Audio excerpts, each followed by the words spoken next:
Hello, hello, hello. Welcome to Kernels of Truth, brought to you by Progress Kentucky. This week, we're going to be checking in with Lexington Representative Chad Aull and hearing his assessment of the state budget that the Kentucky GOP has passed in Frankfort. They are on their veto break until Tuesday, April 14th. So now is actually a really good time to urge the governor to veto some of the worst bills passed by the General Assembly or to urge final action on non-controversial bills that might have only passed one chamber. We're going to talk about one of those when we get to that part of the show.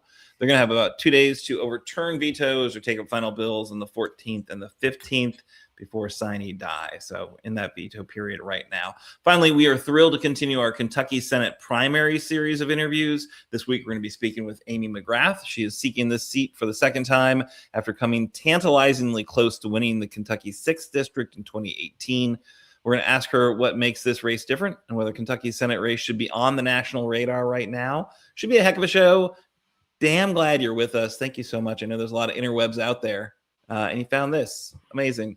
But before we get into it, let's check in with our co-hosts. Let me know who you are, where you are, and who is on your biting list this week. So I'm going to go ahead and say I'm Aaron, coming to you from Chilesburg in Lexington. And on my biting list is Senator Jason Howell, Republican from Murray, state senator from Murray, Kentucky. He is the co-sponsor, the sponsor of the Monsanto Protection Bill, which we've covered a few times on this show. And I'm going to talk about it later. But yeah, spoiler on that one. It's a bill that we really don't like. And he's the guy who thought, you know what we need in this legislature is a piece of legislation to protect Monsanto from corporate misdeeds. What a jerk. All right, let's check in with our co-host, Kim. Kim, are you there? I sure am. How are you all doing tonight? Nice. We're good. All the listeners and viewers. Yeah. So that sounded cute, didn't it? Yeah. So I'm coming to you live from Louisville, Kentucky, Jefferson County. And on my biting list today is Thomas Massey. And you might say, Kimberly, why do you mention Thomas Massey today? He's been doing some pretty good things. I don't give him that much kudos because he's just like doing his job for a change. And I will never forget that he's part of the problem of why we have, MAGA nuts today. But I'm going to say he's on my biting list because he has stated that if he wins the primary, he's going to run for governor. And that is not going to be good for Kentucky. So if he wins his primary, because right now he's got, of course, a contested primary, Trump is all in for Ed Galrain, his opponent, recruited to run against him because Massey's been such a pain in the ass for Trump. So if he wins his primary, he might also run for governor later. Is that what you're saying, Kimberly? Exactly. This is a quote from him that if he wins the primary, he will probably run for governor. Okay, after he does his term Yes. or whatever. Yeah. Gotcha. All right. Well, that's good to know. Him as governor seems like a weird fit. Doesn't seem like that's the kind of power he wants. To not run. These guys who don't like government, who want to be in control of government, just seems like an odd fit. All right. Hey, Chris. How are you? Hello. Coming from Berea, Kentucky, and on my biting list are one person and one co-op. Andy Barr, just because he's going to be in my neck of the woods this week. Wait a minute. Who? Garland Hale Barr. Garland Hale Barr the fourth. We do not want positive Andy associations for that jerk. We do not want to call him by that name, his chosen name. We only call him by his given name, Garland Hale Barr, Bootlicker Barr for short. Exactly. And then the other is East Kentucky Power Co-op, which I'll mention a little bit later, a little teaser. All right, I like it. Okay, so yeah, we got some good stories coming your way, but first I want to challenge all y'all to get involved. I think the unchecked insanity coming out of the White House, celebrating Easter and Passover with just unhinged escalation and threats to Iran. Thankfully, it was kind of another taco operation, it seems like, but really just a bright red flag about how unfit Trump is for office. And while Tucker Carlson was awfully loud about it, a quick perusal of Kentucky GOP social media did not turn up any profiles and courage from the GOP in our delegation. Even the conceptually anti-war Kentucky Liberhera twins, Massey and Paul, were mum on Trump's brinksmanship and threat of genocide. Apparently, they think it's a really appropriate way to celebrate Easter, is with that kind of insanity. But what is next? If we're going to check this chump, we absolutely need to take one or both chambers of Congress. And here in Lexington and the 15 counties surrounding us, we've got a real shot at doing something we have not done since 2010, which is to not send a Trump bootlicker to Washington, right? So we are all in on flipping the 6th district. We've got 20,000 voters we've identified through our partnership with the Kentucky Future Project. These are folks who do not tend to show up during midterm elections, but if we do motivate them to get out, they will likely break our way. So we've got a plan to make it happen, get their feedback on what's going on in the world right now, connect with their communities and their neighbors, build the relationships necessary to help win the battle with the couch, right? We want to get them to show up in November, but we need your help. We had a great event this week with our monthly volunteer night. We had Zach Dembo, who's the final legit Democratic candidate. We've had to come out and talk to our volunteers about their candidacy in the campaign. We've also had Aaron Petrie, we've had David Kloiber, we had Sherilyn Stevenson, and then Zach. They've all been on this show as well. So if you've missed any of those folks, we can put a link to the YouTube videos in our run of shows so you can see their interviews directly about your options. Next month you'll have a chance to pick who you want to send on the May 19th is of course the final day of the primary. So your help is really critical to ultimately flip the seat. We need your time, we need your treasure, we need your postage, we need your positive vibes. We had a great event though. About 40 folks I think came out, were handwriting postcards to these voters, and it really was a great event, fun time. Thanks to West 6 for hosting us. And then next month, because we've gone through all the four candidates, we're gonna have Willie Carver join us. If you missed him, he was on the show about 3 weeks ago, with his new book Tore All to Pieces. It's really about Eastern Kentucky and how folks in Eastern Kentucky view the world. And there's a whole lot of the 15th district, the 6th district, and those counties that's kind of in Eastern Kentucky. So I think hearing it from his perspective can be really valuable about how we think about how we reach out to those voters and engage those voters and do it in a way that's authentic and genuine and meets them where they're at. So that's what's going on with our Flip the Six campaign. I hope everyone can help out. I know Chris has helped out with some of our postcarding we're doing in Richmond, because we're doing Richmond and we're doing Lexington. There's just such an enormous amount of vote in Madison County for that seat that it's really important we do some smart engagement there as well. So we're going to keep those going as well. All right. And then we got one more call to action, and then we're going to get into the news. This was one, if you watched the show, I think 2 weeks ago, we had somebody on from Welcome Home, Kentucky. So we're picking up that issue. They passed the Kentucky House with massive support. It was a vote of 95-0. So HB 338 it then got added to a Senate Housing Omnibus Bill, SB 9. And that mega bill, which combined several bills into one, became controversial and did not pass the Kentucky Senate, but not because of HB 338, which of course is a really important piece of legislation. We had them on to talk about it as well. But they're on recess, as I mentioned. They're going to come back on April 14th and 15th. We really need this bipartisan common sense housing bill that will help tens of thousands of Kentuckians stay more stably housed. So we can't wait another year for this bill. Please do call the comment line, 1-800-372-7181. The Spanish version is 1-866-840-6574. They are open Monday through Friday, 7 a.m. to 6 p.m. Call them to the message is to leave a message for all the senators. The House passed the Eviction Expungement Bill 95-0.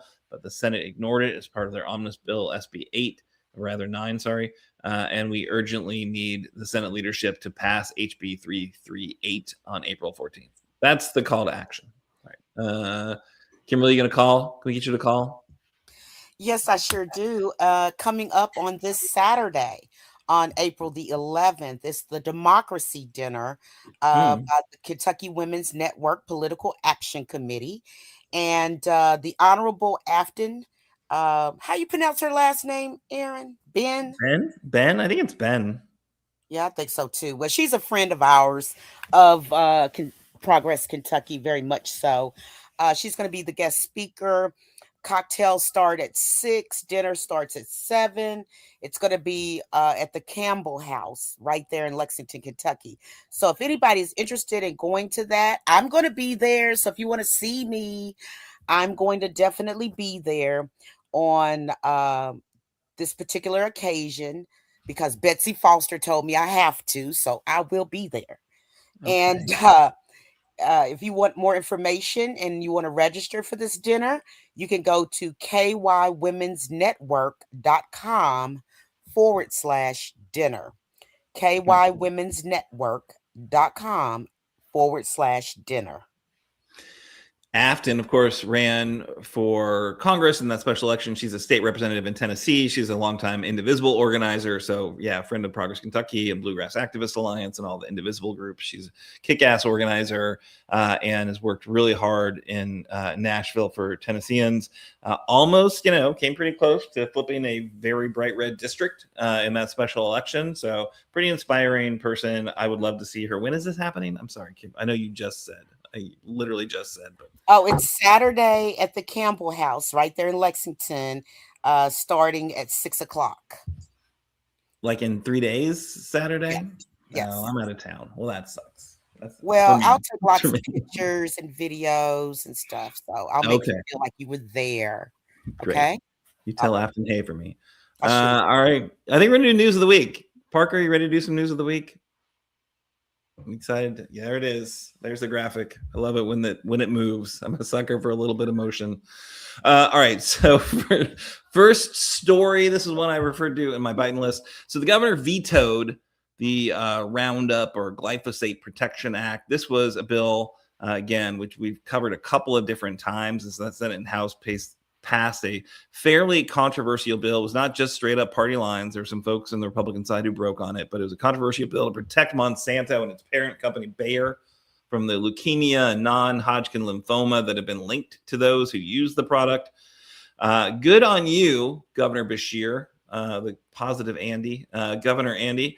But of course, the commitment to corporate protection was just too strong in the Kentucky General Assembly, and despite the opposition of the Republican co-chair of the legislature's Make America Healthy Again Kentucky Task Force, the governor's veto was overturned with very few votes changed from its initial passage. So Representative Adam Moore was a vocal opponent of this bill, mentioned it when he was on the show a couple of weeks back. I just think it's a clear demonstration of the Kentucky GOP supermajority's priorities, right? It's corporate protections and profits over the health of their constituents, even if it's something that, there's that kind of horseshoe effect, right? There's like folks on the left who really hate Roundup. There's folks on the right who really hate Roundup, but then there's the corporate, like bad actors, politicians who really like Monsanto's money and are happy to take it and protect their interests in the legislature. So I think that is an important issue to underscore because it really does, give proof to that lie about how this the Maha and MAGA movement are willing to do anything different, than kind of status quo politics in terms of protecting corporations and how, the GOP basically just it's in their DNA, right? Even if their DNA is a little messed up from the, the chemicals. All right. So that's my story. I don't know if Chris or Kim, you had any thoughts about that bill, but again, I was glad to see the governor veto it. Sad to see the legislature immediately pick up that. They didn't even wait till coming back from the veto break. They did it before they went on the veto break to make sure there was no question about them protecting Monsanto's interests. I would like to see how many and how much money these giant corporations are giving each of those representatives and senators money, to their campaigns. Yeah. So a little bit of transparency there would be nice. How much does it cost for, to give your constituents leukemia? What's the going rate? Mm-hmm. Kim, anything on that one? Yeah, I got something to say. I really do. And I got lots of questions. I got a few questions for these people because the only way that you could be like, no, I don't want these companies to be sued and they could put more, chemicals in there for the death of us. Um, all you got to do is follow the money. There's a lot of money involved in this. Yeah. Somebody's got to do the. All right. So who's going to follow the money? We do need to check into that, I suppose. It'd be nice to Don't these know. people have children and grandchildren and brothers and sisters and fathers and mothers? Do Yeah. they not care about their families? I sometimes Yeah. I feel like It somehow got like pitched as like, oh, we're protecting the farmers because the farmers use the Roundup. So we got to make sure that Monsanto can be protected so the farmers can keep using the Roundup. I think it was kind of how they were arguing it. I don't know. Seemed ridiculous to me, but protecting corporations from dangerous products seems like a bad idea. Whether you're don't a I farmer, always say this? Everybody's going to remember this. I say this from way back when we were doing the Mitch McConnell retirement show. In Frankfurt, the majority, the GOP, they want us poor, sick, and dumb. So they mess with everything concerning our health. They mess with everything concerning education. And they mess with everything concerning our money. They won't even raise minimum wage. So there we go. I'm All right. always right. I love to be right. You're always right. I want you all to say, Kim, you have been right for years. We are moving on to the next story. I think that's Chris's story. We've got some good news for us, Chris. All right. So I mentioned that EKPC, so that's Eastern Kentucky Power Co-op, which is based out of Winchester and provides a lot of power to much of Eastern Kentucky, and they're on my biting list because they're trying to put a power lines through some of Berea College's protected forest area, which would also go through part of our watershed where we keep our water, and through some of the wonderful views at the pinnacles. And so a couple of years ago, they were started trying to buy up the land from individuals, and eventually they ran into Berea College, and Berea College says, no, we're not going to sell you that land. And so they went to court.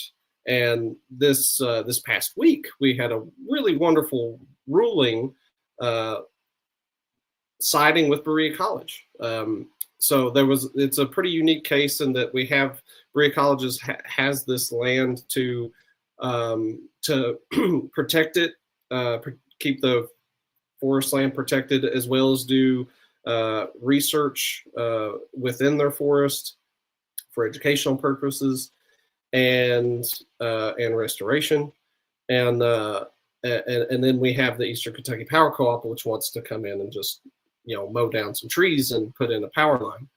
And so the judge ruled that Eastern Kentucky Power Co-op did not have like a reasonable argument to have to take that land versus go around it in some way. And so they're appealing to a higher court, but we did get this win. So hopefully that will stand as it goes higher up. Love it. I love it. Love a good news story for sure, especially when it's got forests in it. And come on, man, you trying to take out some of the Pinnacles land, like Pinnacles trees. Love Pinnacles. All right, Kimberly, we are looking at the time, and so we got to move forward. I know there's one quick hit story that you wanted to cover as well. Yes, most definitely. And this one is kind of comical if you really think about it. They are calling for a statue of Mitch McConnell to be added to the state capitol rotunda. He doesn't deserve it. His legacy is trash at this particular point. But, they're trying to do this. And the Senate President, Robert Stivers of Manchester, he was talking about planning to file a resolution to request the Historic Properties Advisory Commission consider adding McConnell's statue to the rotunda. He also emphasized that the Senate Resolution 204 does not carry the force of law, but he filed it to start the discussion about adding the statute. Okay, so he also made this comment as well. He says, I do this because there's not been anybody more influential in the last century or this century in the state of Kentucky, or maybe in the history of the state of Kentucky, as Senator McConnell has been. People won't understand the influence that he has had probably until long after he has been gone, except maybe for people who watch politics and are involved in political situations like we are. So the Capitol is closed for a $300 million renovation, and the General Assembly in 2024 gave itself a final say over permanent displays that they put in the rotunda, where like President Abraham Lincoln is and different things of this nature. So the law says that the legislature must approve this installation or a removal of any statue after this particular commission submits a proposal. So actually, a lot of people will not know this, but the state law came after a statue of a Kentucky-born Jefferson Davis, the only president of the Confederate States of America, was removed in 2020 when we were in the Black Lives Matter movement. And after Democratic governor, our wonderful governor, Andy Beshear, requested the commission to remove it, and they voted to do so. But the reason why I say this is pretty comical, because right now, who's really thinking about Mitch McConnell? He's any good that he's done, it's been evaporated because of the MAGNA stances that he's had. And he was a big, humongous part of bringing Trump to where he is today. He was a very big part of that puzzle. So I don't think it's going to happen. And plus, when these things happen, Aaron, where's the money come from? Us? Mitch McConnell's always had a decent ability to get money, so maybe he can just self-fund his own statue if they vote to give him one. Yeah, Gross. I think his political legacy right now is like it's Trump, right? It's the stolen Supreme Court seats. It's the fact that they did not impeach Trump and like force him off the political scene after the attempted coup, right? So yeah, that's his legacy as far as I can tell. And a bunch of like gross more money in politics because of his leadership, quote unquote. Well, he got the name Grim Reaper for a reason. I did like the old crow. I thought that was a pretty good one, though. He didn't give Trump any credit, but yeah. All right, so we were a little long, so we got to get to our we have two guests. It's always challenging to juggle two guests, but thrilled to be joined right now in our Capitol corner by Representative Chad Aull. Representative Aull represents the Lexington, one of the Lexington House districts. And is just a great friend of the show and does, I think, really important work there in Frankfort. He's pulled over on the side of the road to chat with us, so we want to have our conversation, then let him get back on the road. But yeah, Rep. Aull, you got a lot of attention with some of your critique of the budget bill. And of course, it's a budget session. That's why you guys have more time. The most important thing you are doing this session is passing the budget. So tell me, what's your take on this budget? Horrible, awful, no good, terrible, awful budget. The majority party can strut around all they want, pat themselves on the back and say, hey, we passed a fiscally sound, great budget. We did all these things. And the fact of the matter is they did none. They passed in that budget across the board cuts of 4% the first year and 7% the second year. We're talking about to vital services, Medicaid, Medicare, DCBS, child support, you name it. There's just going to be devastating cuts across state government agencies that help Kentuckians day to day in their lives just get to the next thing. And those cuts are going to have severe consequences. And on top of that, they funded Seek at a level of a 2% a year, each year increase. Well, you and I and everybody knows that's way below inflation. And so what that's going to do is we're not keeping up with real dollars. And this budget, as far as Seek compared to 2 years ago, is much, much worse. 2 years ago, we did the same thing. We strutted around, said we passed the greatest budget ever. We passed a great budget. And in 2025, with that budget from 2 years ago, 40 school districts in Kentucky, 40 gave a 0% raise to their teachers, school bus drivers, and other classified employees. 0%. 60% of all the districts across the state of Kentucky in 2025 gave a raise that was below inflation. And again, this was with a budget from 2 years ago that was much, much better towards Seek. The fact of the matter is that we run around Frankfurt saying we need to find more people, we need to find more educators, we need to find more school bus drivers. We'll stand up a study to try to figure out how to get more people into the profession. The fact of the matter is the problem is us. It's not some local school board district. It's not some other body. It's the fact that the legislature repeatedly has refused to respect and pay these people worth. I mean, nobody goes into teaching or being a, bus driver to try to be rich. They're trying to do something good. They enjoy it, but they deserve to make a living wage. And we're refusing to do that. And you start to compare us, we love comparing ourselves to other states. We love comparing ourselves to Tennessee. Well, let's look at that. Starting educators in Indiana, Tennessee, and West Virginia all make significantly more money than starting educators do in Kentucky. We rank 48th in the country with starting educator pay. And you want to talk about overall educator pay? 2 years ago, we ranked 41st. This year, we rank 42nd. We're going backwards. Yeah. And we're going to continue to go backwards because we're not keeping up with inflation. We're not keeping up with our surrounding states. We're not taking it seriously. And quite frankly, it's not a priority for this General Assembly. Thank you for talking about educational funds, Representative Aull. I will share some personal information here. Like last Friday, I got reduction in forced RIFT from my half-time chemistry teaching job.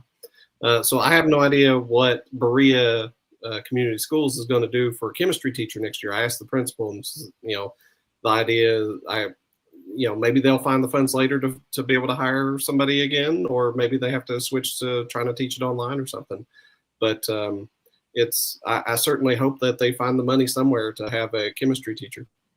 Well, and I really appreciate you sharing that. I'm really sorry that happened to you, Chris. But that story is going to be what we hear from hundreds, if not thousands, of educators across the state. And you think about what's happening with the war in Iran. I know in your pre-show you talked about the war and some other things. I know the next guest is going to talk about that a lot.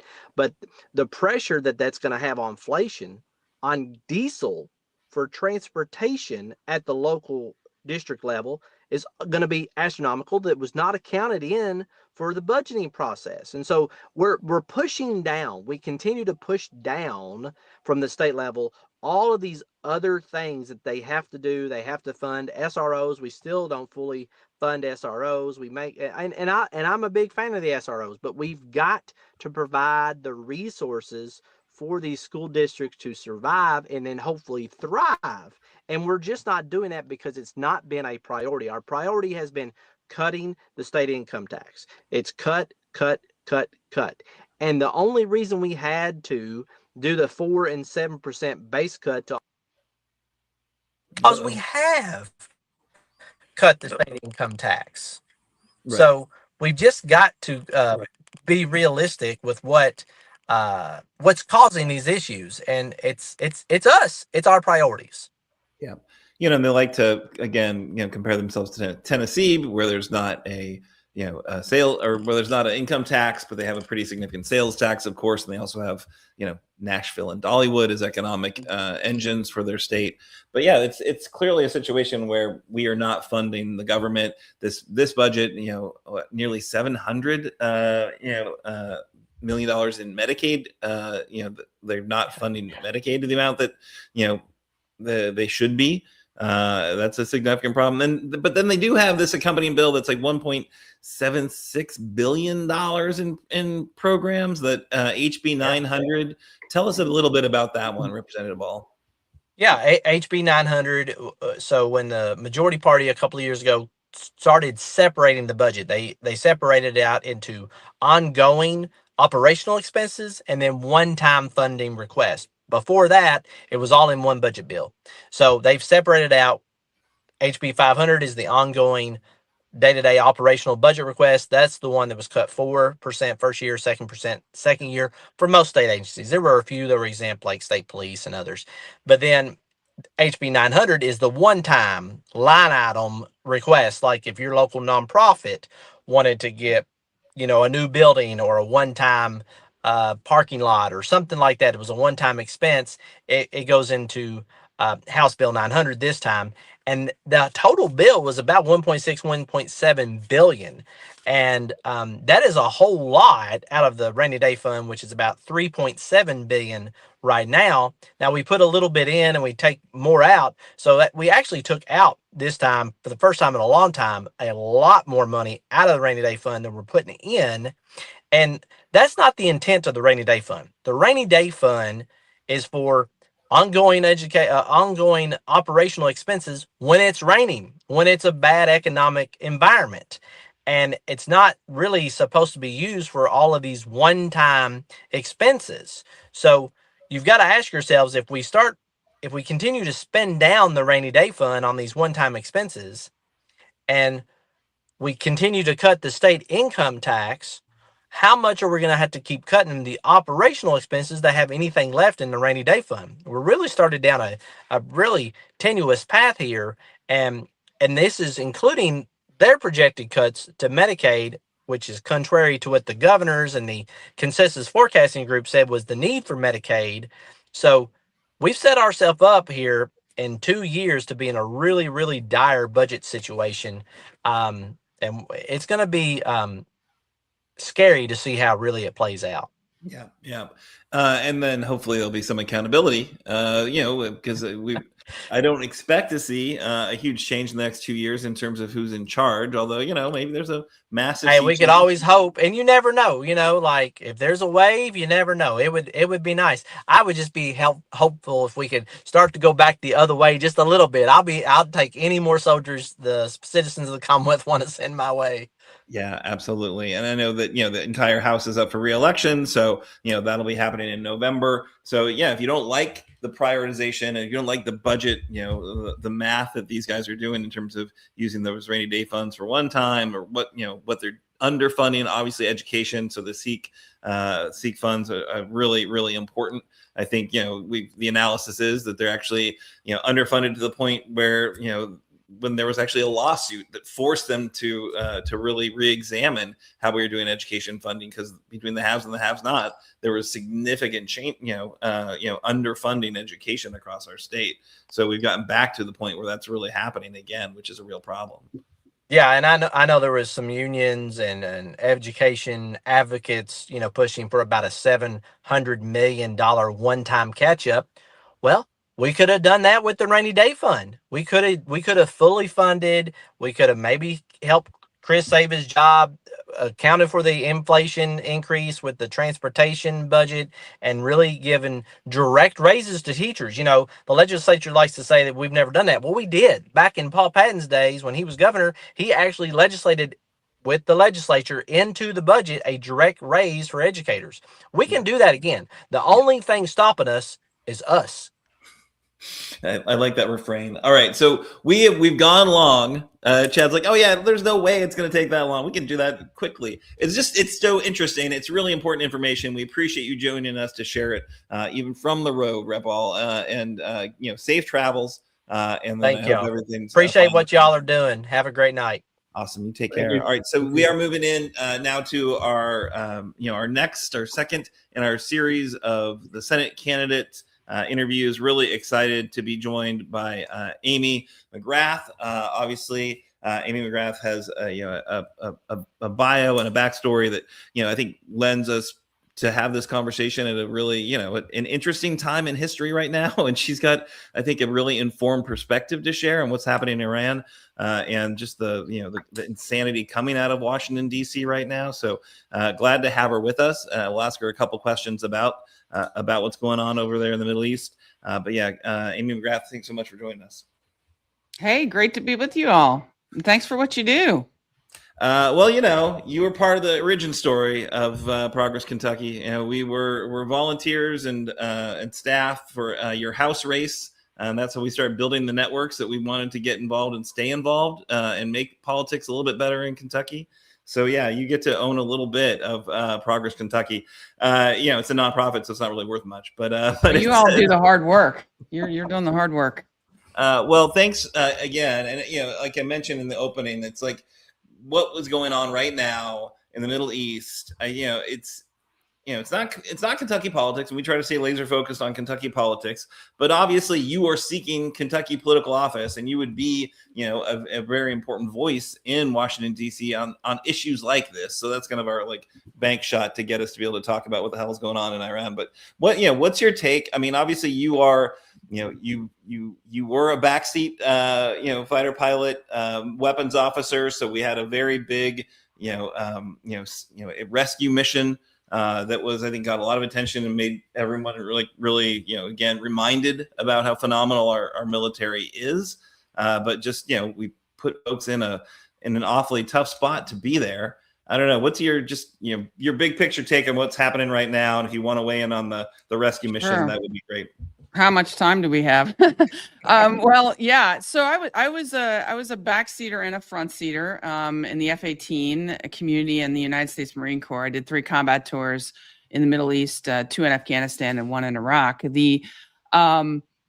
The rescue mission was an incredible mission. I mean, it was successful, very dangerous. They got quite lucky, frankly. But I can talk about the tactics of that if you'd like, but I really think that the most important thing, though, is what's happening big picture. Mm-hmm. The fact that, why are we there? And as I crisscross the state and talk to Kentuckians, which I do every day, I hear over and over again, well, what are we doing? And it's not just from, Democrats. I mean, I talk to 3-time Trump voters, who are asking me, what are we doing over there? And that's the big picture, is that nobody really knows. We've had lots of different reasons for starting this war. Just less than 48 hours ago, our president tweeted out that he was going to order the bombing of civilians. I mean, think about that. When he tweeted out, whole civilization will die. These are the words of an insane madman. Okay. And to me, I was really taken back, and it was something I never thought I would ever hear from President of the United States. And it shows how unhinged he is, because he started this war, unlike the tariffs, which is terrible policy that he started a year ago. He can kind of control. He can't control war. And now he's put himself in a box, lashing out. And what we've seen here in the last 12 hours to 24 hours is this so-called ceasefire, which is rapidly deteriorating as we speak. But that ceasefire leaves us in the worst position, the worst strategic defeat for America in my lifetime. I mean, we are now talking about negotiating the Strait of Hormuz opening when the Strait of Hormuz was open before we started this thing. Mm-hmm. I mean, it is an epic failure, and the military has done tactically very well. But people have to remember, the military is a tool. The use of force is a tool. If you do not have a political objective that is winnable, then the tool doesn't work. So let's think about what we got out of this. Did we get regime change? No, we didn't. Did we get the nuclear program to be destroyed? No. Nuclear program, by the way, is mostly in the minds of scientists. along with nuclear material, and we didn't get that. Did we get unconditional surrender? No. Did we get the stopping of Iran funding terrorist groups and arming them? No. What did we get? Well, General Kane and Secretary Hegseth will say, well, we destroyed their army and their navy. Okay. Well, folks, they didn't have much of a navy to begin with. And their Air Force, well, he said that they would destroy their Air Force. They didn't have much of an Air Force to begin with. And then we have destroyed some of their missile capability, but not all of it. And what did we lose here? Well, Iran still has enriched uranium. We have no guarantee that they won't rebuild the bomb using that material. They still have their missile capacity. They still have tons of drones and tons of mines to control the Strait of Hormuz. They are now profiting off the Strait of Hormuz. They are going to use it as like a toll so that ships have to pay millions of dollars. So they're going to make money on this. We've given them sanctions relief. That's on the strategic side. The U.S. standing and credibility has been severely damaged. NATO is fraying. Our allies have left us. China is winning here. Russia is winning here. We gave them sanctions relief. We spent billions of dollars, which could be spent right here at home. Gas prices are up for everybody. And that's not even to mention, Aaron, the loss of life. Mm-hmm. The loss of life in people in the Middle East. People, human beings, kids. Yeah, we bombed a school. We bombed a school. And that's, of course, there's 13 American service men and women who are not going home to their families. 2 Kentuckians. Yeah, that's Two tragic. Kentuckians. Thank you, Aaron. Yes, 2 Kentuckians. And the global economic and energy damage, the crisis that of our own making, are hurting millions around the world. Energy, food, driving the cost of everything up.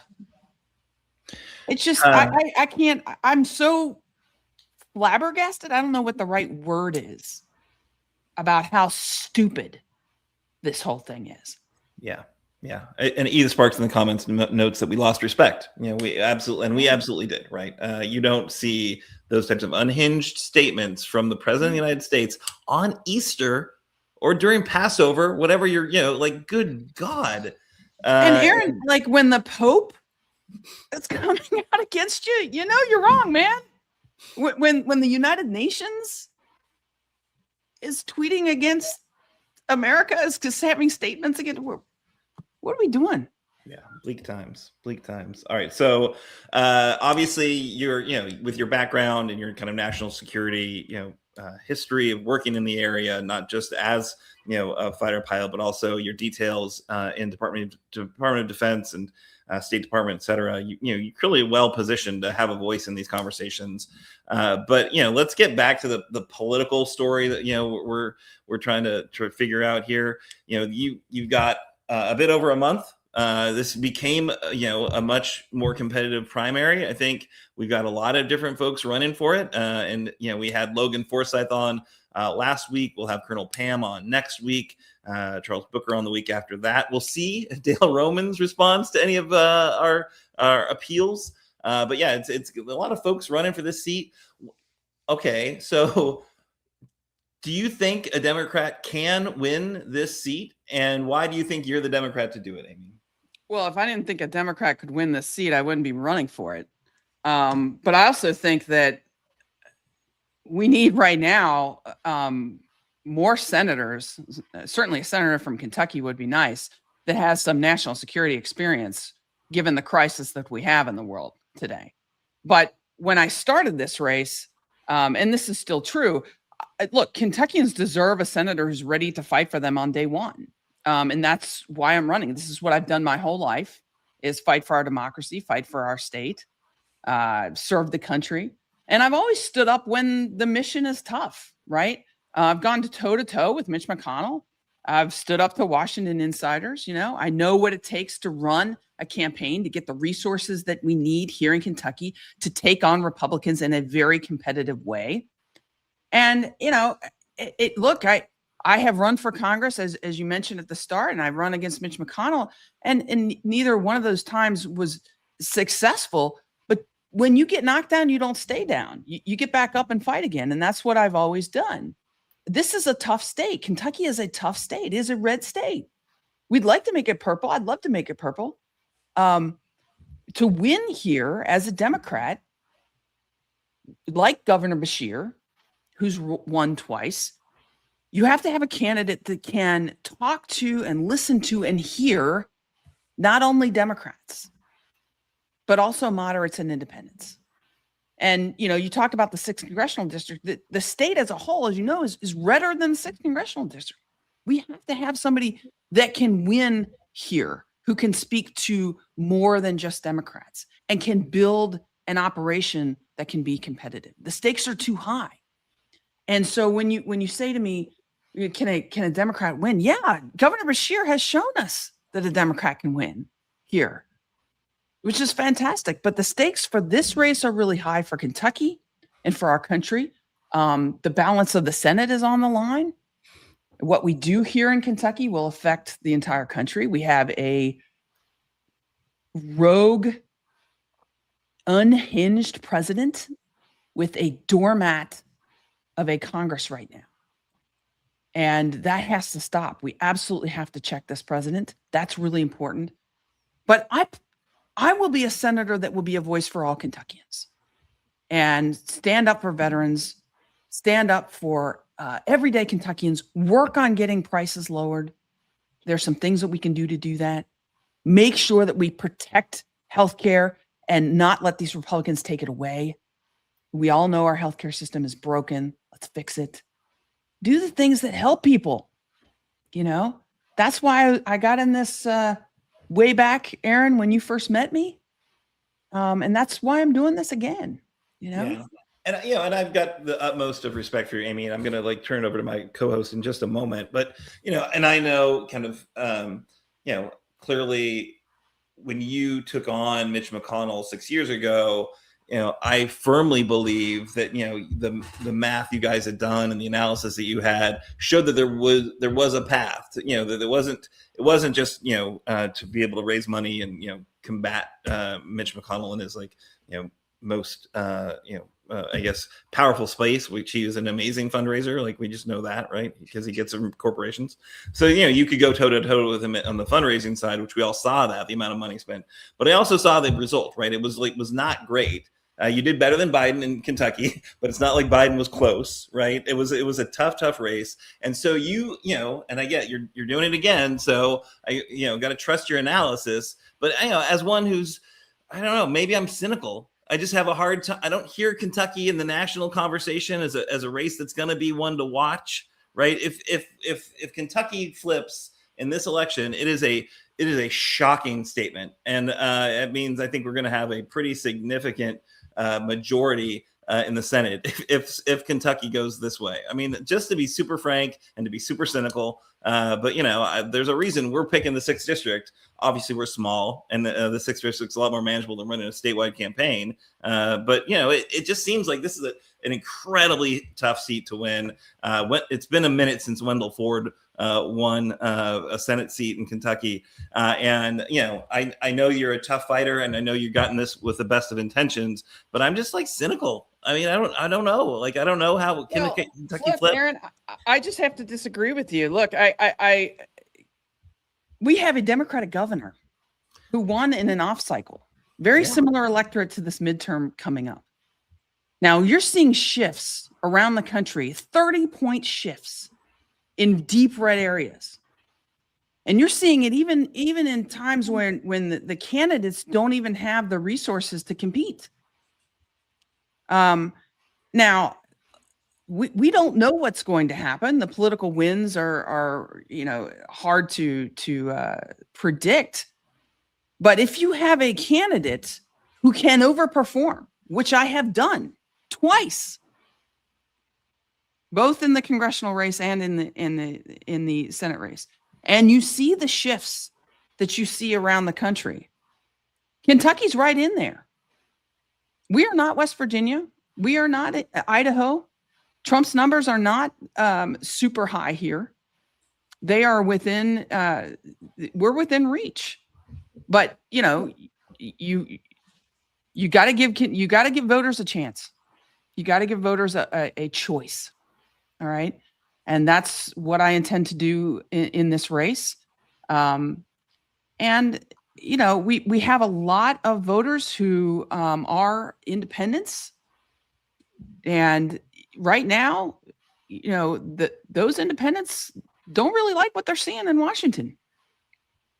And we have a lot of Republicans. I just talked to a Republican today, came up to me, and he's a lifelong Republican, and he is just floored with what is going on right now, and is not going to vote. I've got neighbors who have said to me, they're 3-time Trump voters who have said enough is enough.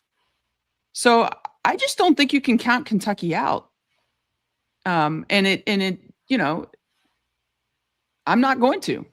I never did, and I never will. Well, that's good. That's because, you know, you're the one running the race. I'm just, you know, a cynic on the sidelines, I suppose. But I do appreciate that, and I appreciate the, you know, the sense of those political wins, because I see them all across the country. Every single, you know, special election that's happened, you know, Trump is, you know, or the Republicans are doing horribly compared to where they were, you know, just a year ago, which is something. All right, I'm going to throw it to Kimberly. I know she always has something to say to you. So, Kimberly, you have a question for Amy? Hey, Amy, how you doing? Good to Hey. see you again. Yeah. The last time we did an interview, she was on the Jones Report with Betsy Foster and myself, one of our best. That was fun. I know. We're going to start it back up again. Betsy's making me. You know, when Betsy tells you to do something, you got to do it. If you guys don't know who Betsy Foster is, you better look her up.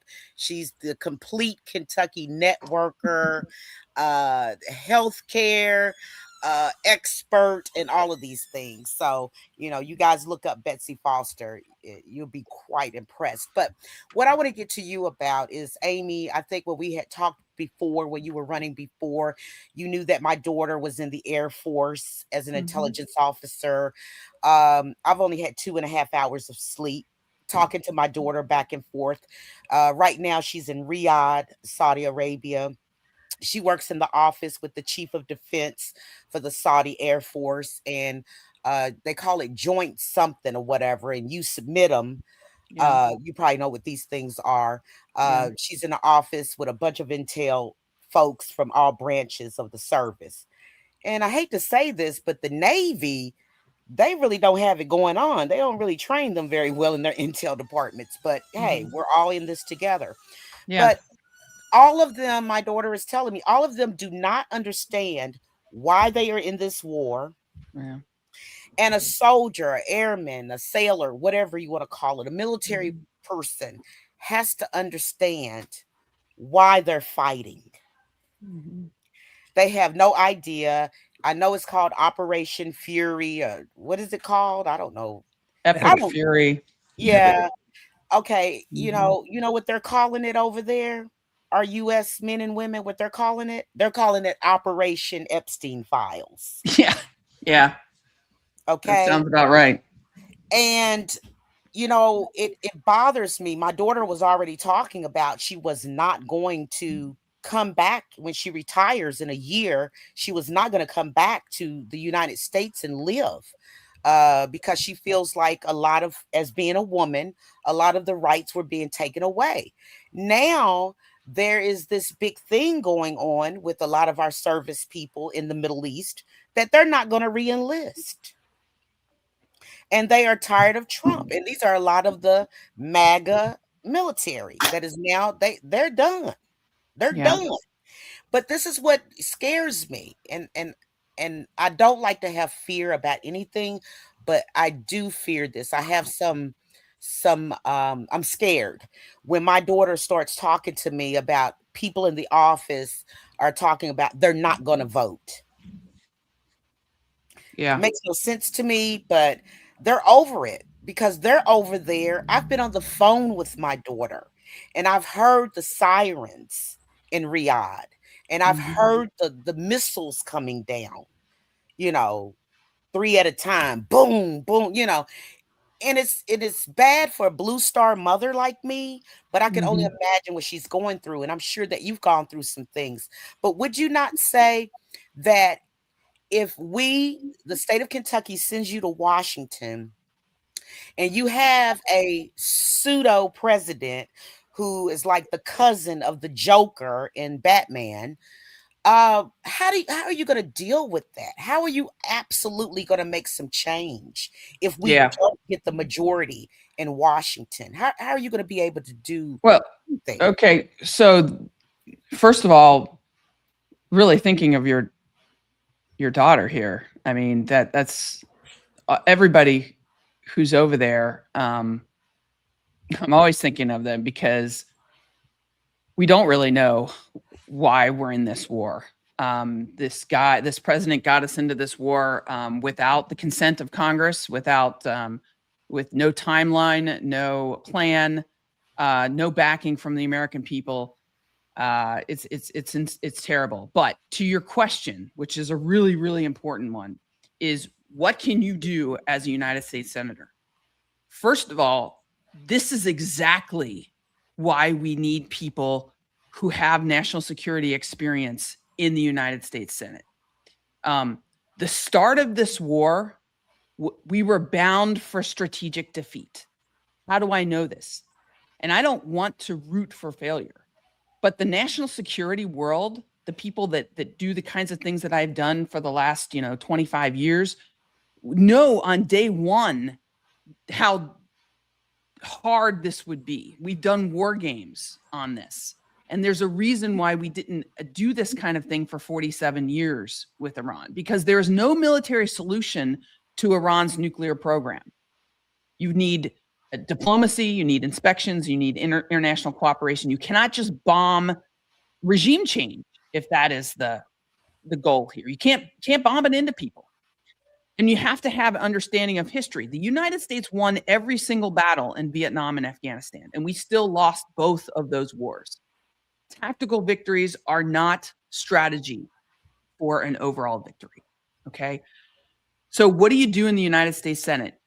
Well, first of all, with regards to this, if you can get Democratic majorities, you have to stop funding for this war. You have to force the president's hand to come to a diplomatic solution for all of these things. Should have been done. He never should have started this war. And then you got to go and we have to codify, Kimberly, we have to codify the Constitution. And I'm holding this up right now, okay, because I'm a bit of a nerd. This is a pocket Constitution. And in our Constitution, it says, Article 1, Section 8, Clause 1, that only Congress can declare war. Only Congress can authorize the use of military force. We have to codify that. We have to make sure that the president cannot unilaterally take the nation to war by himself without an imminent threat to the nation. And there are ways that we can do that. I'm actually working on an op-ed right now to outline legislation of how we can do this so that this never happens again. And I know it sounds nerdy. I've been thinking about this for years, actually for over a decade. It was never something I ever did in the political arena because it's a bit nerdy and it just was all hypothetical. Kimberly, it's not hypothetical anymore. It's not, and voters care about this now. When the president tweeted out he was going to destroy a civilization, there's only really one way to destroy a civilization. There's only one weapon. Nukes. Yeah, you got it. And does anybody here think that this president won't use it? I mean, he might. And he has the sole authority to do it under the current conditions. So we have to change that. And we can do that. And that's something that I would do in the United States Senate. Thank you. Chris, any questions for Amy? So, there's been clamorings about using the 25th Amendment. What are your thoughts? I mean, Chris, the 25th Amendment, the president has surrounded himself with a bunch of yes men. So is that really realistic? These guys aren't going to do anything. they're not gonna they're gonna let I mean, they would let us to go to nuclear war before they would do anything. I just don't think it's realistic under the current system. And again, this is why we need a Senate that actually doesn't confirm people like Pete Hegseth, because these guys, all they care about is loyalty. So that, to me, the 25th Amendment is just like, why even talk about it? You know, Democrats can call for it, big deal. You know, what we have to do is win back power. That's the only way. You have to win the House and you have to win the Senate. Yeah, obviously Kentucky has a huge legacy in the Senate because, you know, Mitch McConnell, you know, was the longest serving leader, which is gross. But, you know, I think beyond the national security concerns and the, you know, codifying the use of force, which I think is a great idea for sure, because, you know, the executive has overreached on the use of the military, right? And it's not just Trump. Although clearly this is a, you know, like all the things he does, you know, he takes it to a new level. But it's not just one part. You name it. Yeah. Can I ask one more question? You can just go ahead, jump in here, cut me off, and bring it better be a good question, Kimberly. What do you got? This is an excellent question. Okay. Because, you know, I've been asking about this for like 2 weeks now. Amy, I want to ask you this. If Kentuckians send you to Washington and you get a request from someone in the military that is over in the Middle East right now, and they're not deployed, okay? I'm talking about my daughter. She says I can go ahead and talk about it now. She's not deployed. She was already stationed over there in Dammam, and she worked on the Saudi Air Force Base. And they sent her to Riyadh, about 2.5 hours away, because of this war. But every day, my daughter is telling me every day, and not just her, but they do not have the necessary gear. You know, they're supposed to get weaponry. They're supposed to get the med pack, you know, the gear, all of this stuff, right? The only thing that my daughter, and she got there in the beginning of this war, the only thing that my daughter has gotten is a medic pack, which is very, very dangerous because she's also afraid because she's there with the chief of defense for Saudi Arabia. And a lot of their high level people, which is the equivalency of our Secretary of Defense, you know, on and so forth. So because there's undercurrents of Saudi and Kuwait and the UAE and all of them with Iran. And they don't talk a lot about that. But it's not classified because my daughter would talk to me about it and I'll look it up. And it's, you know, it's usually in foreign newspapers and things like that. But these people, they desperately need this stuff. And phone calls have gone all the way to the Pentagon and everything. How can they leave their military out there bare? My daughter doesn't even have a weapon. When you're in, Amy, tell me if I'm wrong. When you're in a war like that and they're constantly sending missiles to the base where you work, a missile came 3 blocks away from the building that she works while she was at work. Aren't they supposed to have some weaponry on them and things of this nature? Well, and what would you do as a senator if one of your, you know, military people come to you and say this is happening? Well, there's a lot of things you can do. So this is that there's precedent in the past during the wars in Afghanistan and Iraq where things were not getting done. And for example, we were getting blown up by IUDs, IEDs, not IUDs. You're gonna have to edit that one out. Yeah, that's a good one. IED. We were getting shit.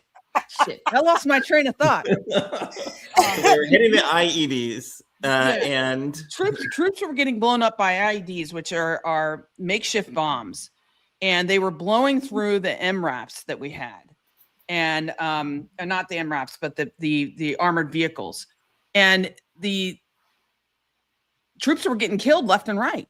And the military was not acquired. We had developed an armored vehicle that could protect, but we weren't, the military was not getting it quick enough. We were just slow, and people, you know, And it was Congress. It was troops like your daughter who went directly to Congress and said, this is a problem.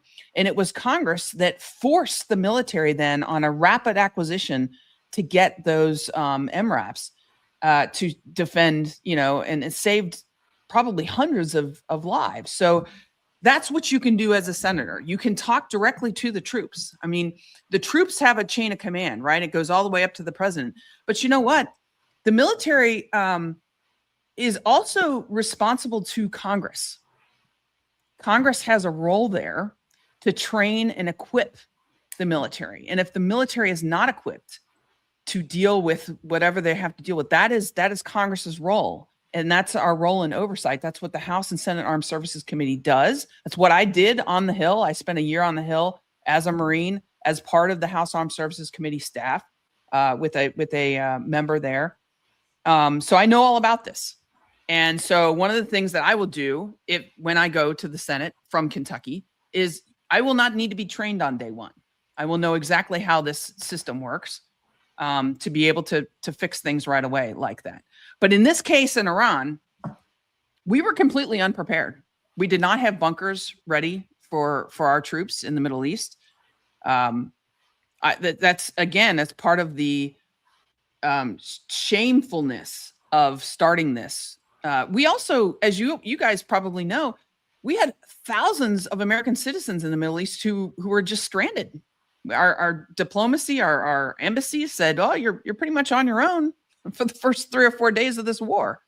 It was not well thought through in any way, shape, or form.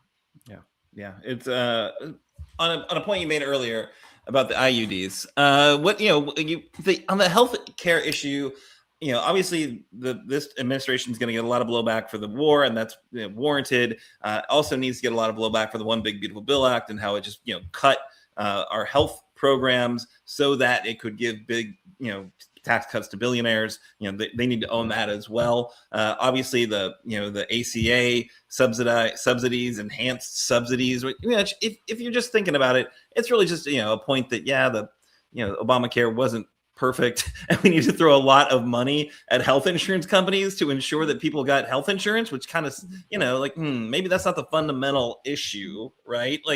And here we are in a state that again, we were talking about voters in Kentucky, and voters in Kentucky have in fact endorsed a woman's right to choose. We had an opportunity, the original Amendment 2 a few years back, which that was, I think, very telling that Kentucky, as much as it's a red state, was willing to say, you know what, women should have a constitutional protection of abortion care in Kentucky, right? So, what do you want to do for healthcare, on day one? Because what we've got right now sucks. The law of the land is not Roe versus Wade anymore, right? So, it really is a problem on a lot of different facets of the healthcare program. But what will be your priorities? Yeah. So let me just start out though, because you brought up Protect Kentucky Access, which was a push to make sure that these right-wing Republicans here in the state did not pass that constitutional amendment, right?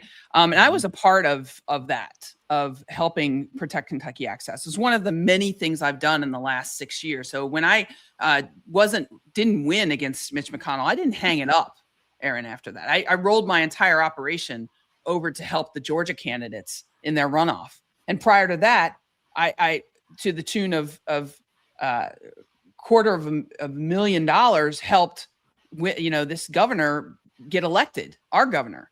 And so, what we did in 2020 really mattered. And it's all about getting the power back, and it's a big chessboard.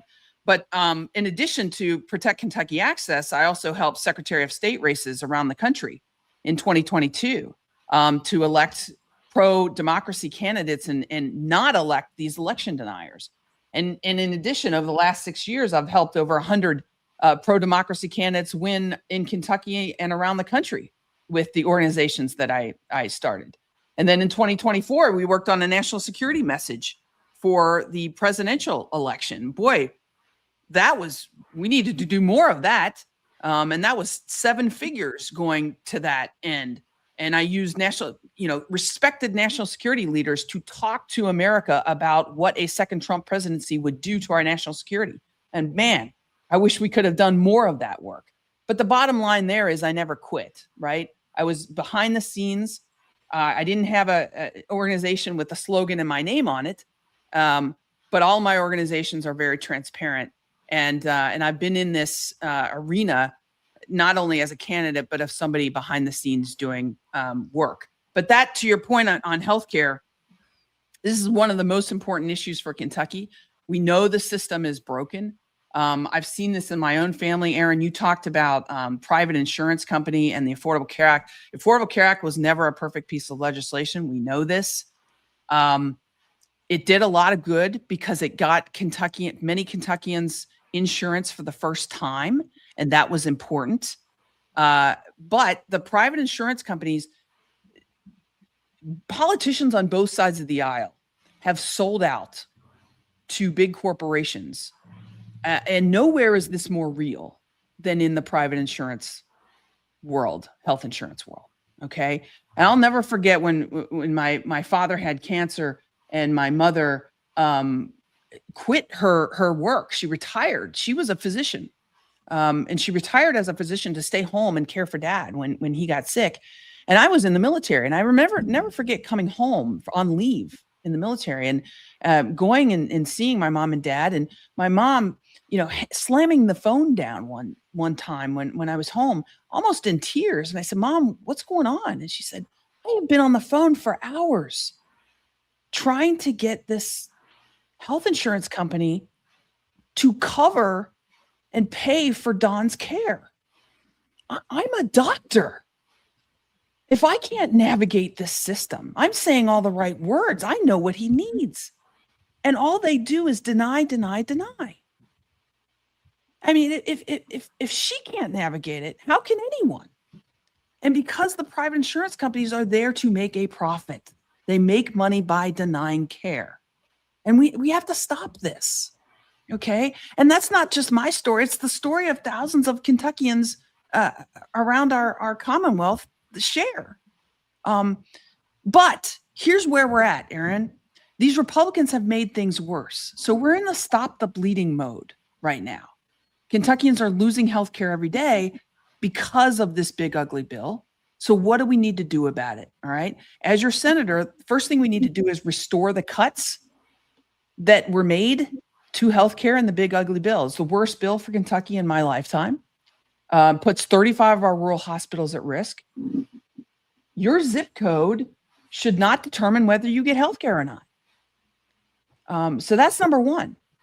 And then we need to restore the Affordable Care Act subsidies that allow people to afford insurance. I have on my phone a text from a woman, from a nurse who works full time. Her premiums went from $300 a month to $1,300 a month 3 months ago. It's completely unaffordable. She's having to choose whether she has health insurance or not because she can't afford it. She's going to roll the dice. So we have to get those back. But then long term, and if Democrats can win both houses, I think we could do this. Whether Trump would sign on or not, we may need a Democratic president. But we have to fix the broken healthcare system that is driven by money. And how do we do that? There's a lot of people that like Medicare for all. I get that. That's fine. Okay. The problem is, if we had Medicare for all right now, who would be in charge of it? Robert Kennedy, F. Kennedy Jr. And what are these guys that are Republicans in Washington? Every time they get it, what do they do when they're in charge of something? They gut it. What are they doing to the VA right now? They're gutting it. So let's give people an option. That's why I like a public option, a true public option, where Americans can buy a government insurance plan like I buy for my family because I'm a military retiree. And what that would do, Aaron, is it would force the private insurers now to compete with a government plan. Okay. And what this would do is it wouldn't throw anybody off of insurance. Maybe there's a lot of people that like their health insurance. Wouldn't throw anybody off that. Okay. But it would make it more affordable for everybody that doesn't have it.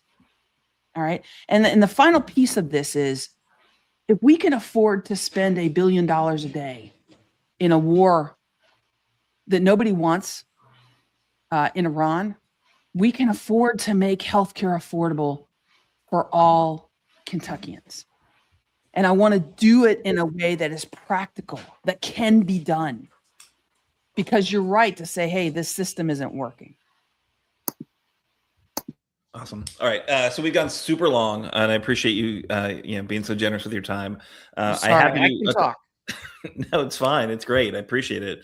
I know you need to get back to Eric and the kids, but I do want to give you a chance. If people are just watching the video right now, like, what is this crusty thing? Like, what? So, what's crusty, and why is it in the it's your middle name apparently, Amy Crusty McGrath? No, it's not my middle name. That's my call sign, man. So I was a fighter pilot and a weapons systems officer in the Marine Corps. And in the Marine Corps, we give like names to people. In the Air Force, it's like a cool name, like, Iceman or whatever. Yeah, like, My daughter is something like Pepper. My daughter is lightning or Pepper. something really cool. In the Marine Corps, we make fun of people. And so when I was in the Marine Corps, my hair I would put my cover on and it would like stick out the side, and then my cover was straight up, and I kind of looked like this clown, Krusty the Clown from The Simpsons.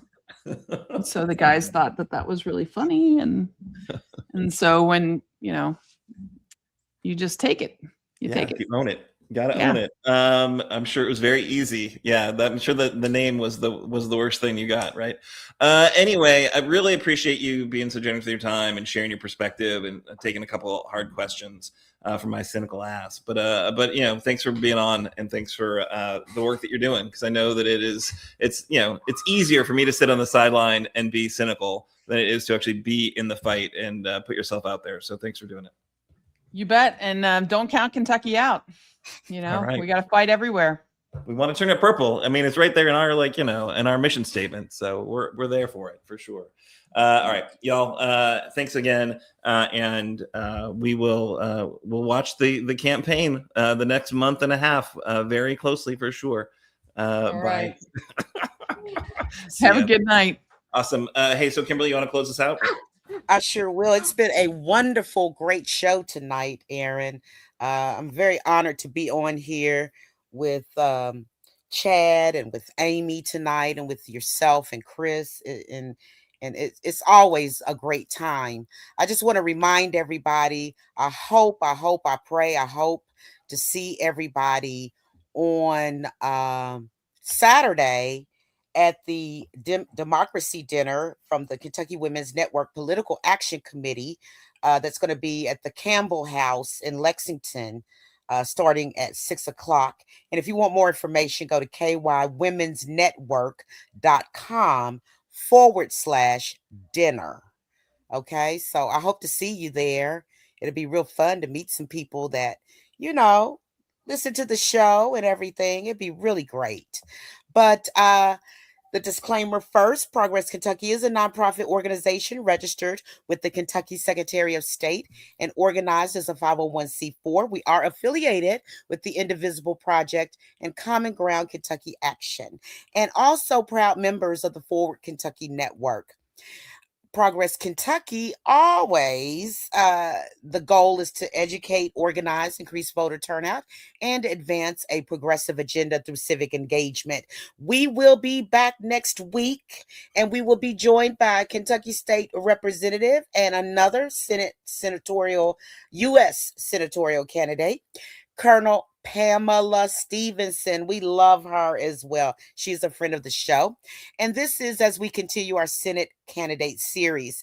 And we'll have our usual updates on Kentucky political news with our own progressive thoughts and comments.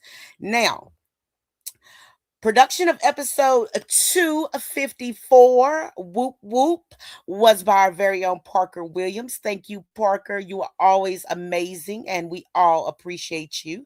Nate Orshan wrote and performed our theme song. You can find more information and music at natosongs.com. Everybody do it with me. natosongs.com. If you miss our weekly live stream on Facebook or YouTube, audio podcasts and our show notes are always available on Apple, Spotify, and just about wherever you get your podcast. And if you do listen to the pod, please, please, please, we beg of you to leave us a 5-star review wherever you are listening. So thank you for joining us. To our listeners and viewers, we really appreciate you. And keep your head up and make sure you're doing some self-care when everything seems like it's crumbling around you in our state and with our entire country. So we'll see you back here next week at the same time, same channel. And otherwise, have a good rest of your week.